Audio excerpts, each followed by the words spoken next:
Welcome to the PJ Hoop Podcast. I'm your host, PJ, and if this is your very first time checking out my podcast, first and foremost, I want to thank you for taking the time out of your day to check out my podcast. Now, on my podcast, I predominantly talk about the NBA, but I also like to cover college, high school, and international basketball. Now, last week, I gave you guys my 2025-26 season preview for the Atlantic Division. Today, we're going to do the Central Division. Now, I'll leave the link up in the corner for the Atlantic Division for you guys if you missed that episode. But today, we're doing the Central Division, so we're going to cover the Milwaukee Bucks, the Cleveland Cavaliers, we're going to cover the Chicago Bulls, we're going to cover the Detroit Pistons, and then we're going to cover the Indiana Pacers. Now, the 5 topics that I like to go over within my season preview for all 30 NBA teams is I like to do the free agency, so like upcoming free agents or like contracts that are, just kind of highlighted contracts in my opinion. I like to cover rookie watch, which is just basically any rookies that may be coming into the season with the team. And then also I like to do team expectations / my thoughts about the team. Now, understanding I'm trying to be vague in this topic, but knowing me, I probably won't be that vague with you guys, but I'll try to be vague with it because also I don't want to give away my season predictions. And then also I like to go over players to watch for. So this could be mainly it's going to be a player, but sometimes I do coaches or I'll do an entire bench or an entire starting 5. And then last, I like to close it out with the draft capital, okay? So let's get started with our very first. Now, our first team we're going to talk about is going to be the Milwaukee Bucks. Milwaukee last year finished 48-34 on the season. They finished 11th in offensive efficiency and 12th in defensive efficiency. So we're going to dive into their free agents first. So Kevin Porter Jr. has a player option. Gary Trent Jr. has a player option. Taurean Prince has a player option. Jericho Sims has a player option. Cole Anthony will be a free agent. AJ Green will be a free agent. Chris Livingston is a restricted free agent. Okay, they lost their draft pick, so they have no rookies. So we're gonna skip that. And now I want to talk to you guys kind of about my team expectations / thoughts about this team. So I told you guys this last year. Literally, you can go back and watch my season preview last year for the Milwaukee Bucks. I told you guys I felt that Dame and Giannis had a 2-year window. That window closed after Dame got injured in the playoffs, kind of just closed that window. So it was a year earlier than what I thought. I thought they were going to get a 2-year window. I do believe, in all honesty, I think most of you guys will agree with me. This is probably Giannis's last year in Milwaukee is what my best guess is. And knock on wood, of course, I'm not wishing this upon him at all, but the amount of workload that this man's probably going to have to endure throughout this year, I'm hoping he don't get injured, but that's for sure something that it's very heavy on my mind. And also we got to take into account that the New Orleans Pelicans own their draft pick in 26. Actually, no, their 26th pick actually goes to Atlanta because there was a trade between New Orleans and Atlanta for Derek Queen this last year. But anyways, I think this is most likely probably going to be Giannis's last year. I think at best, if everything clicks and Giannis is averaging, let's say 35, 14, and 8, something just insane, I think at best this team finishes 6th. And I may even be overestimating that. I'm trying to be generous. But this is not. I think most likely this team is a play-in team at best. And they may even miss the playoffs, to be honest, because I do think I would probably put a 65% chance that Giannis is probably going to get hurt if I had to guess. And obviously, like I said, I'm not wishing that upon him, but also I'm a realist. I'm a logical thinker. I try not to lead with my emotions, and that's just what I believe. I believe he will get hurt at a point in the season. And so then that kind of transitions us to talking about what does a Giannis trade look like? I've talked about it a lot last year with you guys. I'm not going to talk about it in this video, but I will say this. A Giannis trade will have to involve most likely, now the Atlanta Hawks, but most likely the Pelicans, the Hawks, or the Blazers because Portland owns their draft. They own their draft capital from 28, 29, and 30. And then New Orleans has their draft picks this year. New Orleans / Atlanta has their pick this year and next year. So The Bucks are in a very, uncomfortable situation. And then also they got Dame's contract that's going to be on the books for the next 5 years. Yeah, this team's in trouble, man. They're in some deep water, I believe. But we'll see. Who knows? Maybe Giannis says, you know what? I don't want to chase rings anymore. I love Milwaukee too much and I stay. I don't think that's likely. I think the man wants to win. But who knows? Because his national team just won third. They just won third place in Euro basketball. So who knows? Maybe he says, like, I'm content, I won a medal for my country. I got an NBA title. Maybe he's content. I don't know. But I think it's most likely he gets traded. And we'll talk, like I said, as the season goes, we'll go into the season. We'll talk more about what team he goes to and whatnot. I've already talked to you guys about it. I think at the top of the list, I think the Brooklyn Nets are dying to get him.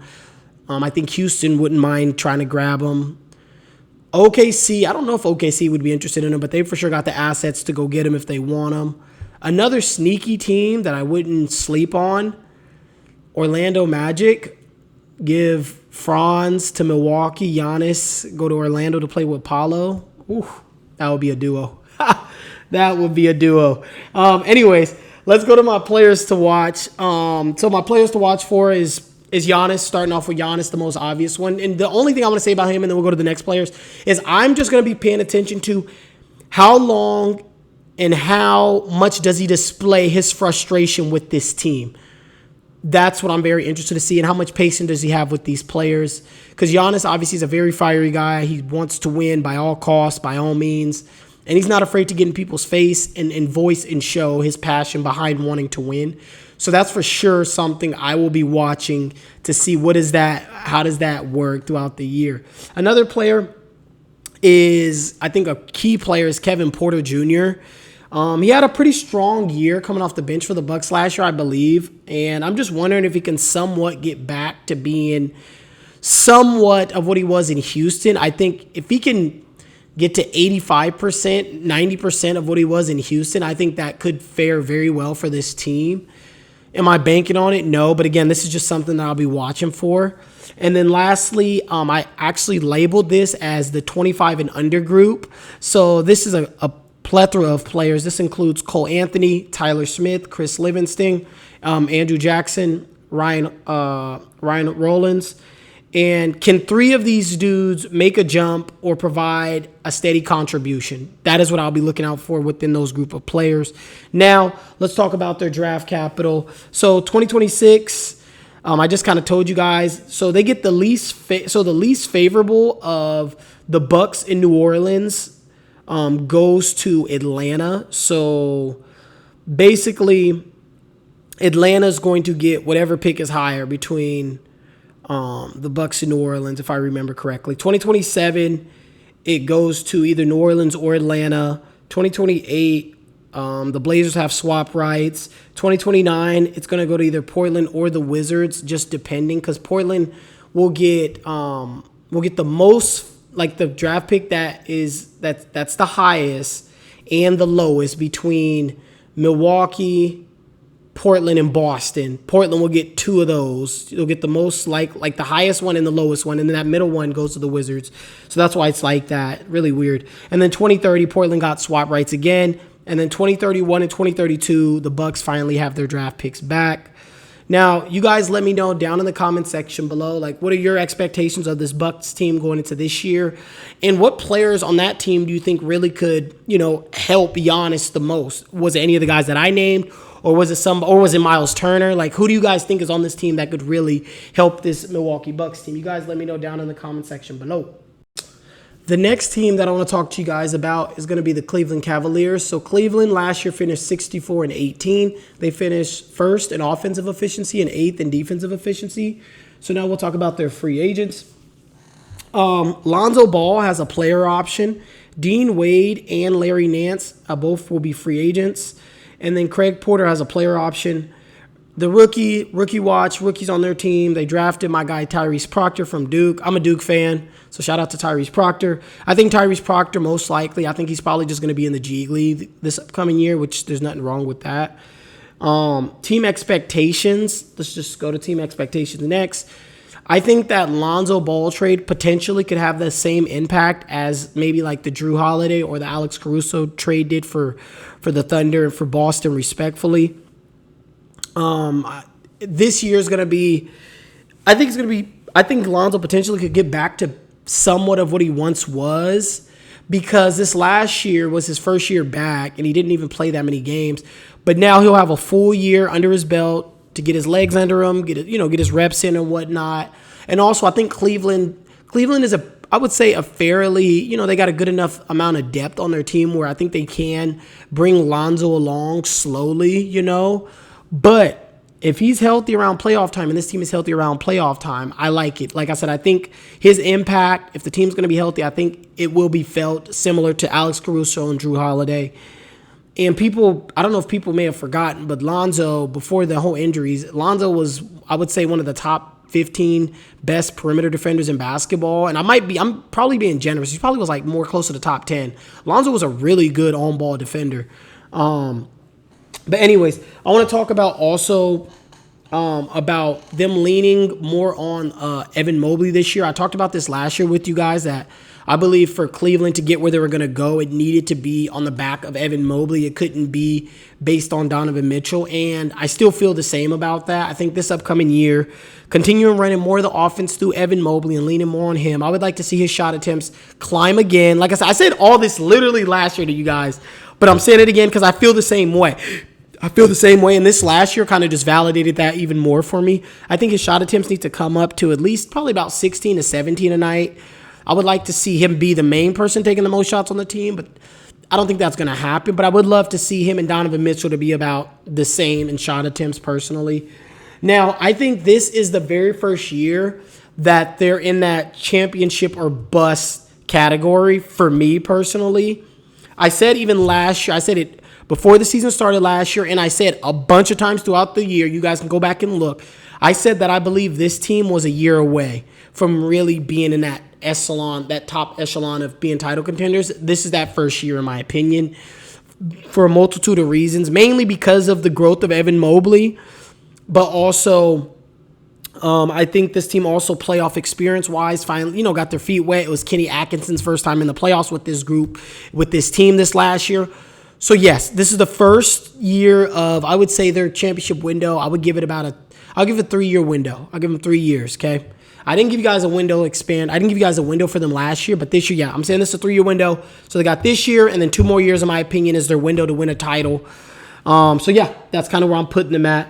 Now, my players to watch for on this team, I already named one of them, and that's Lonzo Ball. Again, Lonzo will have a full year under his belt. Obviously, the biggest thing is concern, but I think he will be ready playoff time with this team, and watch out if he gets enough games under his belt during the regular season. I think he's really going to contribute to this team. Another player, again, I already said his name, and that's Evan Mobley.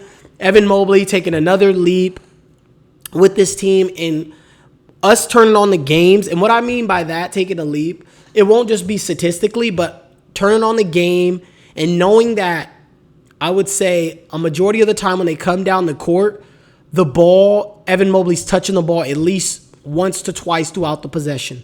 That's what I mean. I want to see the offense really flow through him, and that's what I'll be looking for. Obviously, yes, I already told you guys about his shot attempts, but yeah, so those are my players to watch for. And also, I didn't even write this down, but this is just off the head. I'm going to throw Donovan Mitchell on there as well, just because Donovan Mitchell has always been the head guy on all his teams. I want to see him kind of relinquish, and defer more to Evan Mobley a little bit more, and even to Darius Garland a little bit more too, and try to preserve himself more for that last 5 minutes of the fourth, and then just take over. That's what I would like to see Donovan Mitchell be, just more, show a higher level of basketball IQ, and just preserving himself more throughout the game. Because I would say most of the time Donovan Mitchell, yeah, I like watching Donovan Mitchell play, but I think he also uses way too much of his energy in the first half of games. Like, he's constantly trying to get his bucket, and there's nothing wrong with that. I love dudes trying to get their bucket, but also you need to be, you need to have the IQ and know when to take timely baskets. And I think him leaning more on those younger guys will allow him to really maximize who he is as a player late in the fourth quarter if he's willing to defer to them a little bit more. Now, let's talk about their draft capital. 2026, they get the least favorable of their own, Utah and Minnesota's pick. 2027, it goes to either Phoenix or Utah. 2028, they get the least favorable of Utah, Atlanta, and their own. 2029 goes to Utah or the Hornets. 2030 to 2032 is their own. Now, you guys let me know down in the comment section below what players on this Cleveland Cavaliers team do you guys consider, important players going into this year? Or if you agree with me, let me know down in the comment section below. The next team that I want to talk to you guys about is going to be the Indiana Pacers. Indiana last year finished 50-32. They finished 9th in offensive efficiency and 13th in defensive efficiency. And now I want to talk about the free agents with you guys. So free agent-wise, Ben Mathurin, it's a contract year for him. He's going to be a restricted free agent. James Wiseman has a team option. Pascal Siakam is extension eligible. Rookie watch, they drafted Cam Jones out of Marquette. I liked him at Marquette. I think he's going to probably just be in the G League, though, because they're so deep at guards. He's going to be in the G League. Now I want to talk about team expectations. I believe this team is going to have to make... And let me correct myself before I say this. If they want to be competitive and, try to, get to the second round again in the East, I think this team is going to need to make a move for a center, in my opinion. I think maybe trade a first for Nick Claxton. I think Nick Claxton will be a great addition to this team. Or maybe a couple seconds for Nikola Vucevic. It's just a thought. I think this team, they really need a center. So I'm not even going to say even if they don't want to be competitive. They just need a center, in my opinion. They just need a center. Plain cut it. I think also the best case scenario for this team is them being a top 6 team in the East, which is, I think that's within the ballpark. I think that is possible. I'm not going to rule that out for them. But I think they're not getting out of the first round. They're just not getting out of the first round. Even if they do get a center, I don't think they're getting out of the first round. And that's just my opinion about them. Obviously, they lost Tyrese Halliburton. But I think this is also an opportunity year, not only for some of these young guards, not even for some of these young guards that I'm about to name and my players to watch, but I also think this is an opportunity for that front office to evaluate this team and see, can we move some of these young guys for a more proven, player that's closer to their prime? I think this is just a really good year for Indiana. Yeah, obviously, they got to the finals last year. And quite be frank, and it might be a hot take in you guys' opinion, but in my opinion, I think even if Tyrese Halliburton was going to play in that game, I thought they still were going to lose that game to OKC. But also, even if he didn't get hurt and he played this upcoming year, I would not have taken the Pacers to get out of the East. And that's just my personal opinion. I don't think, there's teams where you watch them and you're like, okay, this team is a player away. Or this team, okay, I don't know, watching them play throughout the year and even in the finals, I never felt like they were a championship team, I felt like they just played a really good brand of basketball. And, along the way got some injuries and got fortunes to work their way, which is a part of the game totally. But I just never looked at that team as a championship team. I think they are either some of their young guys getting into their prime away, or they were just a trade away. I've always felt that about them, and I still feel that same way about them. So that's why I said this year may actually benefit them in the long run. But anyways, players to watch for with this team, I think one is Ben Mathurin, in my opinion. And I'll tell you guys straight up right now, he's one of my top 3 for most improved players. I've seen some people say Nembhard, but the reason why I chose him over Nembhard is because I think it's very likely his shot attempts will climb to 17 or 18. I think Nembhard shot attempts will probably just go up to about 12 or 13. Nembhard's really not a killer. He's really not a killer.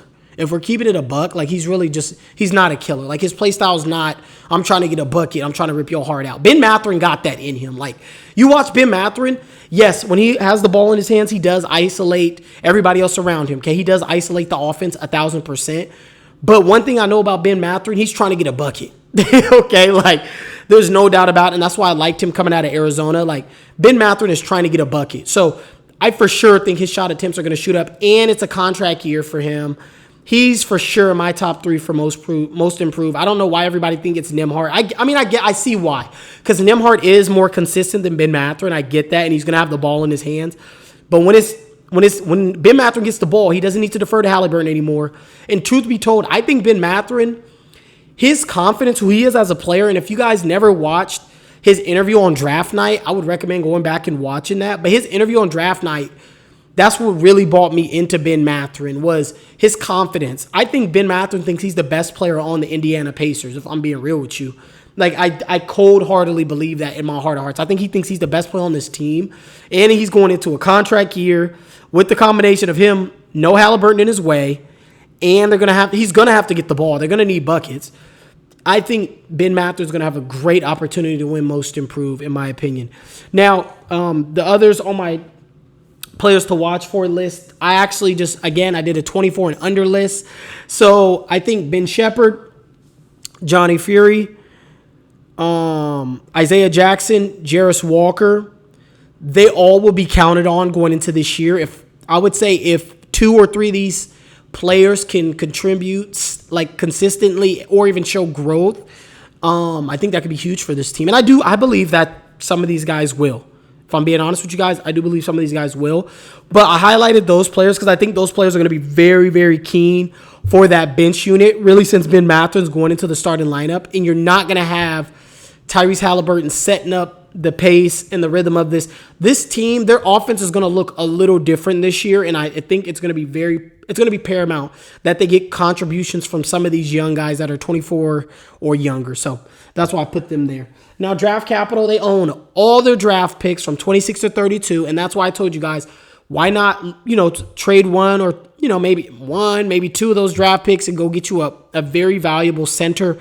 I really like Nick Claxton for this group. I think if they can get their hands on Nick Claxton, I think that would be great for them personally. Go get Nick Claxton, and then maybe if you can package some of these young guys and go get another, player that's closer to their, a little bit more developed into their prime. Or maybe, who knows, like I said, maybe these guys are enough. But I really think they should try to go get like a Nick Claxton. I think Nick Claxton would be great for this group to really solidify that back into that defense. Because Miles Turner ain't no defensive player like that. I think this team needs defense, specifically rim protection defense. And I like Nick Claxton. I just think Nick Claxton would be a match made in heaven for this team. Really, if they can get him, this upcoming year, let him play with some of these guys, and then, you get Halliburton come back that following year. But you guys let me know down in the comment section below. What is your opinions about the Indiana Pacers?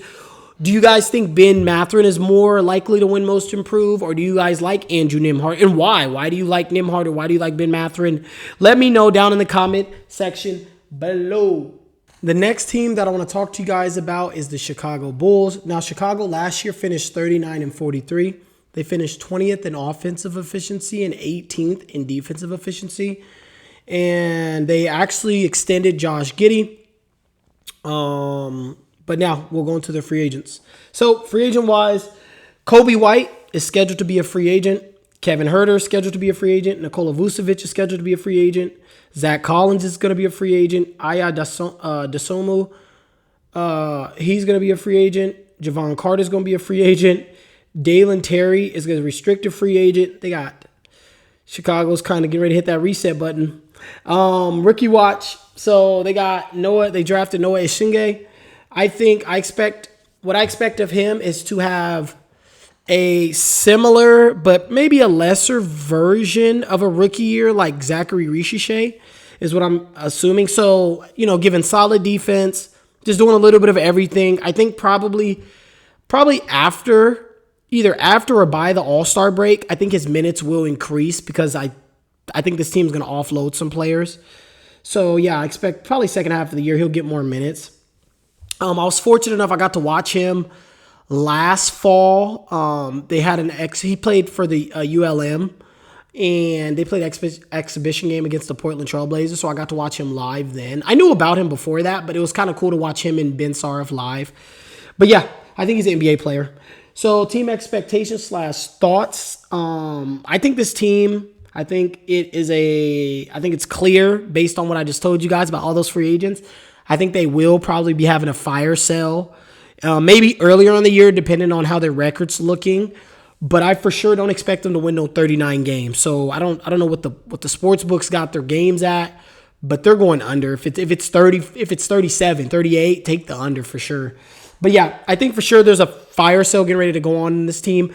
I'll be interested to see what they do with Kobe White because they decided to extend Josh Giddey, and I just don't think Giddey and Kobe White. I don't think that's a valuable backcourt. I just don't like that backcourt. Long term, I don't like it. Plus, Buzelis needs the ball in his hands. So, and both of these players need the ball in their hands. You can't have all three of them needing the ball in their hands. And Kobe White and Giddey, I mean, their defense is, so-so. But, yeah, I don't know. I don't like that backcourt. I just don't like the backcourt of Kobe White and Josh Giddey. Personally, before they even signed Giddey, I had to kind of revise my notes. But I was hoping that they would get rid of both of them and kind of tank this year and try to get, a better point guard or shooting guard in the upcoming draft. That is what I was hoping for this team, but they decided to extend Josh Giddey, which I'm not mad at because Josh Giddey's still really young, and he's a really good playmaker, and he's shown improvements from his three-point shooting, and he plays with a really good pace. I think Josh Giddey's a good point guard. But yeah, him and Kobe White don't mix. I'm interested to see where Kobe White ends up, so that's just something to keep your eyes out for. I really do think they really should be trying to get a top 5 pick in this draft. Try to find someone to pair with Buzelis. I think, honestly, if they can land DP or Mikael Brown or Jaden, I can't pronounce Jaden's last name. It starts with a Q. He's going to be a sophomore at Kentucky, but he went to Arizona State. He was the youngest kid in the country. He was only he played all last year at the age of 17. Kid's a stud defensively. To me, defensively, he's kind of like a Ben Wallace. But yeah, anyways, I think any of those players would fit this franchise really well. But yeah, I think also I would like to see this team honestly package some of those expiring contracts. I really would like to see them package some of those expiring contracts and go get some more draft capital. And obviously Buzelis is the face of this franchise. So let's just start building around him. I think Noah Isingbe, can Buzelis and Isingbe become like Apollo and Franz? I don't think so. I don't think Noah Isingbe, I don't think his ceiling is a Franz. I really don't. But I love Buzelis. I've loved Buzelis when he got drafted. I loved him before he got drafted. And that was actually my very first episode that I made on my podcast last summer, was a pre-draft episode, and I was raving about Buzelis. I loved him so much. I still love him. Anyways, let's just go to my players to watch for, since I'm already talking about him. My first player is Montes Buzelis. My boy Prey Mantis is what I like to call him. This year for me is, last year he had some highlight plays. I think people kind of realized that he had game last year. But I want to see this year him really announce to the NBA, and most importantly to his hometown of Chicago, that this is his team now. That is what I want to see out of him in year 2. And I think he has it in him to show that, and that's the expectation I'm setting for him. It might be high. It might be a high bar to meet, but I have conviction in my beliefs that I think he will do it. And so that's the standard that I'm going to hold him at in year 2. I would love to see his shot attempts go up from 7 to about at least 16 to 17 is what I would like to see, or at least double, maybe to 15. I would say 15 to 17, I would like to see his shot attempts go up. And also, I think also by that happening, by his shot attempts increasing, I think also that could put him in the conversation for most improved player. And I wouldn't be surprised if he wins it. I just love Buzelis, man. I love my guy Buzelis. I wish I'm not a Blazer fan at all. I'm not affiliated. I don't connect myself to no NBA team. But I really wanted to see the Blazers draft him last year. I was pretty mad when they passed on him and decided to draft Klingon. I was kind of mad about that because I was just that high on Buzelis. Anyways, another player I want to talk about, and he's been on the Bulls, it seems like forever, is Patrick Williams. He's entering his prime. Does he have another gear or another level that he can reach? That's something I for sure will be watching out for, especially if they start fire selling players. Opportunities might open up for him, or maybe they decide to trade him. That's just somebody I'll be keeping out for. Another player is this guy, Aya Dosunmu.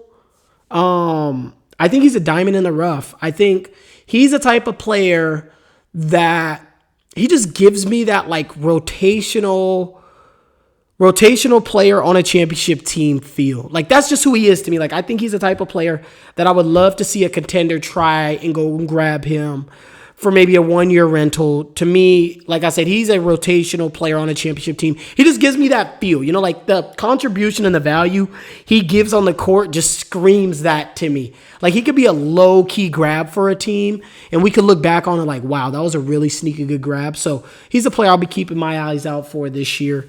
So draft capital-wise, 26 to 32, they have their own picks. They own all their picks. From 26 to 28, they get Portland's pick if it's 15 to 30, which I believe that I think they'll be getting it within the next probably 2 years. More likely than not, they'll get Portland's pick.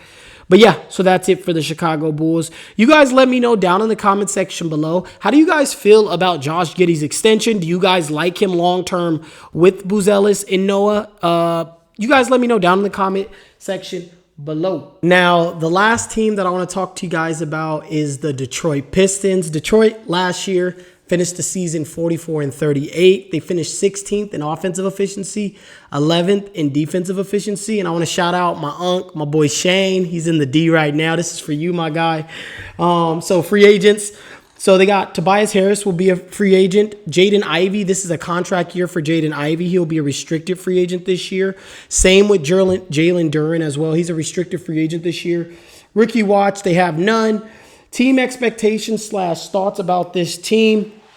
For me, I think the thing that I'll be looking out for is for this team to become a top 10 team offensively and defensively. I think that is a jump that they should be trying to look forward to and try to achieve.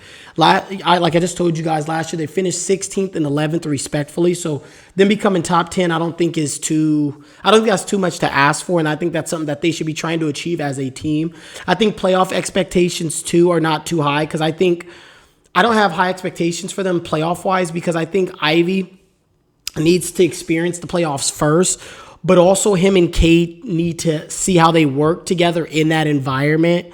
So even if they get bounced in the first round, I think that's perfectly fine because at the end of the day, Cade is 24 and Ivy's only 23. So I think they'll be fine. I'm basically just watching to see how do they fit playoff-wise is what I'll mainly be watching out for because I don't really care if they make it far or if they don't. So I do also believe that Detroit will make a move for a proven / solid player within the next probably 12 months. I think Langston basically just wants to see how this team looks with Ivy. Also, I think he wants to see how Ivy's going to look when he comes back. So I think if anything, they wait and see how this team looks this whole year before they make any moves. But who knows? Maybe they make a move at the deadline for a player. But I for sure think they will be making a move within the next 12 months because they got all their picks and they have a good chunk of cap space as well. I think Cade is your MVP level player. Now we got to figure out is Jaden Ivey going to be your all-star level player, which I think he has an opportunity to become one. And then also we got to see if Asar Thompson or Ron Holland can become that third option on this team, or are they both just high-end role players / starters? And I think that's something we will have answered within the next 2 to 3 years based on between Ivy, Holland, and Asar. I think within the next 2 to 3 years we'll have those answers figured out. But I really like the build-out of this team. I think this team with Cade at the helm, I think that is very promising. Now it's just figuring out exactly what the fill-out looks like around Cade. And it starts with those 3 players that I just named to you guys. And I think this is the first year where, knock on wood, that this team stays healthy and we can really see in a grand scope of things what this team looks like whole, So I think there's really good things happening in Detroit. And yeah, so I think things are looking up for Detroit. Shout out to Shane, my guy Shane, man. He live in Detroit. He's a Pistons fan, so gotta shout out my OG. I want to talk about my players to watch for. I just talked about him. It's Jaden Ivey. Obviously, I didn't want to talk about the obvious, which is how he'll look coming back from injury. I mean, we all are going to be paying attention to that. Mainly, also what I'll be paying attention to is who does Ivy want to be as a player? Does he want to be a point guard or does he want to be a shooting guard? To me, he's played with that confusion, I feel like, for a lot of his NBA career. I think I think what would be best for this team is if he had that score first mentality and basically leaving the playmaking to Cade and Asar Thompson. His assist to turnover ratio is pretty bad, truth be told. It's about a 1.3. And also just watching him, to me, he's too indecisive.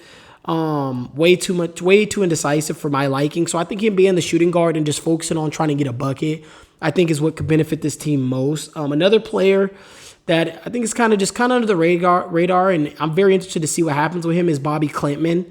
I thought Bobby Klintman coming out could be a 3-and-D rotational guy in the league. So I'll be watching to see if he gets minutes this year and what that looks like for him. Another player is Duncan Robinson. I think expect a revival year from him. He wasn't happy in Miami the last few years, and Detroit needs his shooting badly after losing Tim Hardaway and Malik Beasley and Dennis Schroeder, who shot very well in the playoffs for this team. Dennis Schroeder did. But yeah, I'm very interested to see what happens with those players. Cade is going to be Cade. I could have put Jalen Duren on here because, again, it's a contract year for him, and I would love to see him take another leap defensively. But, yeah, I'm just going to stick with what I wrote down.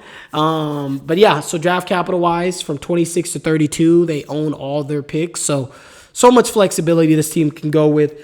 But you guys let me know down in the comment section below, what are your thoughts about the Detroit Pistons? What players did I name that you guys, have comments or thoughts about, or players that I did not mention? And what is your ceiling/expectations for this team? You guys let me know down in the comment section below. But otherwise, this is the end of the PJ Hoop Podcast. I'm your host, PJ, and PJ is out.